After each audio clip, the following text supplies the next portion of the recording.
భర్తలు ఇద్దరు కొట్లాడుకుర్రు. ఆ భర్త అనరాని మాటలు అంటే ఆ భర్త మాటలకు తట్టుకోలేక కిరసనాల మీద పోసుకుంది. కిరసనాలు ముందు వేసుకొని పుల్లకీర అంటు పెట్టుకుంది. ఆ సగం గాలినంతసేపు బయటికి రాలే. సగం గాలినాక బయటికి వెళ్ళింది. నేను బాల్కన్లో బిల్డింగ్ మీదకెళ్ళి 2 పుల్ల మీదకెళ్ళి నేను చూస్తున్నా. ఒక సుడిగాలి లాంటిది, ఒక దురాత్మ లాంటిది ఆమె హృదయంలోకి వెళ్ళి బయటికి వెళ్ళిపోయింది. బయటికి వెళ్ళిపోగానే అప్పుడు మొత్తుకుంటుంది, అన్నో నేను బతుకుతా, శైలన్నో నేను బతుకుతా, అన్నో నన్ను పిలుస్తుంది. అక్క నువ్వని మర్చిపోతావు అని సైతాన్ గాడు, నువ్వని మర్చిపోతావు. సైతాన్ ఒక్కసారి నేను దస్తా అంటే వాడిని వెంటనే వాడిని గనిపేడవాడు. వాని పని ఏంది నిన్ను చంపాలని. కొంతమందికి ఏం పుడుతుందేమో మాటికి నేను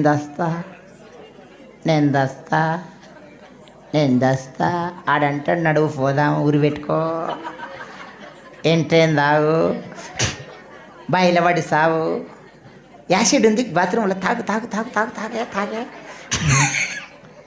అక్క మనం ప్రభు కోసం బతకాలక్క. ఎవరి కోసం బతకాలి? నువ్వు బాప్టిజం తీసుకొని కూడా, రక్షణ పొందుకొని కూడా నీ చేతులారా నువ్వు దస్తే పరలోకానికి వెళ్ళవు. కష్టాలు వస్తాయి, రావా? మనుషులకు రాకపోతే రాళ్ళకు వస్తాయా? నా ఏసైకి ఏమొచ్చినాయి? రాలే నా ఏసైకు రాలే. నీకు రావాక వస్తాయి, కష్టాలు వస్తాయి, శ్రమలు వస్తాయి. వచ్చినప్పటి భార్య భర్తలు బాగా కొట్లాటవుతుంది. భార్య భర్తలు బాగా కొట్లాడుకుంటారు. మాటకు మాట పెరుగుతుంది. గొడవను వదిలిపెట్టి బజార్కి వెళ్ళి మీ ఆయన ఏం తింటాడో, మీ ఆయనకి ఏది ఇష్టమో నువ్వు తెలుసు.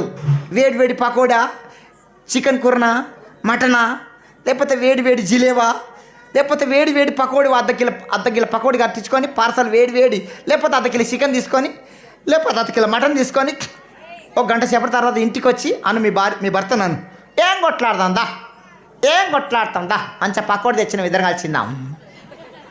అప్పుడు గొడవ ఏమవుతుంది అక్క? క్రైస్తవుని మనస్తత్వం అట్లుండాలక్క.